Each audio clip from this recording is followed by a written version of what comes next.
मुलाकडे 30 कोटींची संपत्ती, नातू IAS, पण तरी आजी आजोबांचं टोकाचं पाऊल. शेवटचे शब्द होते, देवा मुलगा नको. हे शब्द ऐकताच मन सुन्न होतं आणि एक प्रश्न डोक्यात उभा राहतो. इतकी संपत्ती, इतका मान सन्मान असताना कोणत्या वेदनेनं माणूस इतका तुटतो की जगणंच नकोसं वाटतं. ही घटना आहे जगदीश आणि त्यांच्या पत्नीची. बाहेरून पाहिलं तर सगळं परिपूर्ण वाटणारं, पण आतून हळूहळू कोसळत गेलेलं एक आयुष्य.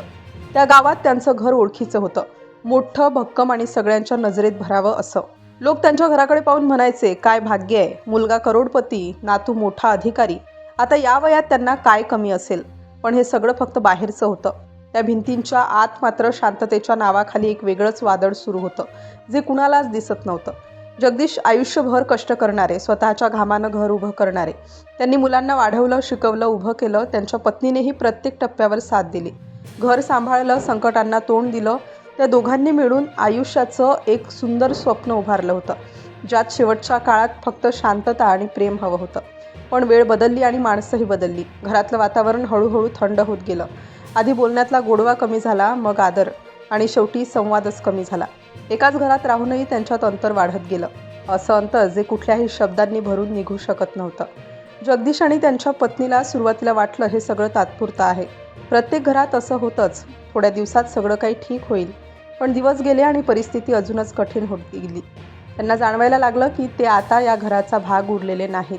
कधी काळी ज्यांच्यासाठी त्यांनी आयुष्य झिजवलं, त्यांच्याच नजरेत ते ओझं बनत चालले होते. त्यांच्या बोलण्याला किंमत नव्हती, त्यांच्या भावनांना स्थान नव्हतं. एक एक करून सगळं हातातून निसटत गेलं. आदर, आपुलकी आणि शेवटी आपलं असण्याची जाणीवही. घरात पैशांची कमतरता नव्हती, पण त्यांच्या आयुष्यात मात्र प्रत्येक गोष्ट कमी पडत होती. प्रेम, काळजी आणि साधं 2 वेळचं अन्नसुद्धा. परिस्थिती इतकी वाईट झाली की त्यांना शेजाऱ्यांकडे पाहावं लागायचं. उरलेलं अन्न मिळालं तर दिवस जात होता, नाहीतर उपाशी राहावं लागायचं. जगदीश यांच्या पत्नीची तब्येत दिवसेंदिवस खालावत चालली होती. शरीराने साथ सोडली होती, पण मन अजूनही जगण्याची धडपड करत होतं. त्या शांत बसायच्या, पण त्यांच्या डोळ्यातलं दुःख लपून राहत नव्हतं. जगदीश हे सगळं पाहत होते आणि आतून तुटत होते. रात्री झोप लागत नव्हती. डोळे मिटले की जुन्या आठवणी जाग्या व्हायच्या. लहानपणी मुलाला हातात घेऊन फिरणं, त्याच्यासाठी केलेला त्याग, त्याचं भविष्य घडवण्यासाठी केलेली मेहनत, आणि मग अचानक वर्तमान समोर यायचं. पूर्ण एकटेपण, अपमान आणि दुर्लक्ष. कधीकधी ते दोघं एकमेकांसमोर बसून राहायचे. शब्दांची गरज उरली नव्हती. त्यांच्या नजरेत सगळं बोललं जायचं. आता काय उरलंय? किती दिवस असं जगायचं? त्या नजरेत एक प्रश्न होता आणि एक न बोललेला निर्णयही. हळूहळू त्यांच्या सहनशक्तीची मर्यादा संपत चालली होती. प्रत्येक दिवस एक नवीन वेदना घेऊन येत होता. आणि एक दिवस त्यांनी ठरवलं, आता पुरे. पण त्यांनी काय ठरवलं हे कुणालाच कळलं नाही. त्या दिवशी वातावरण वेगळंच होतं. घरात शांतता होती, पण त्या शांततेत काहीतरी दडलेलं होतं.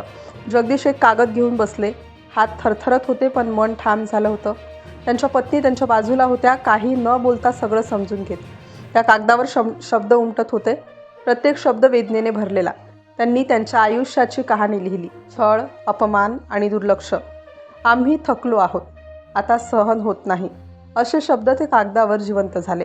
पत्र पूर्ण झालं आणि एक निर्णयही. त्यांनी एकमेकांकडे पाहिलं. शेवटचं.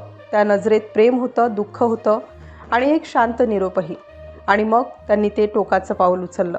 दुसऱ्या दिवशी जेव्हा बातमी बाहेर आली, तेव्हा सगळीकडे खळबळ उडाली. लोकांना विश्वास बसत नव्हता की इतक्या श्रीमंत घरात अशी घटना. पण जेव्हा सत्य समोर आलं, तेव्हा प्रत्येकजण हादरला. जगदीश आणि त्यांच्या पत्नीने सल्फासच्या गोळ्या खाऊन आत्महत्या केली होती. त्यांच्या मागे एक पत्र राहिलं होतं, ज्यात त्यांनी सगळं स्पष्ट केलं. घरातील छळ, दुर्लक्ष आणि अपमान, सगळं. ज्या घरात 30 कोटींची संपत्ती होती, तिथे त्यांना 2 वेळचं अन्नही मिळालं नाही. ज्या कुटुंबात मोठा अधिकारी होता, तिथे त्यांना आधार मिळाला नाही. शेवटी त्यांनी जे लिहिलं ते सगळ्यांच्या मनाला भिडणारं होतं. देवा, पुढच्या जन्मात आम्हाला मुलगा नको.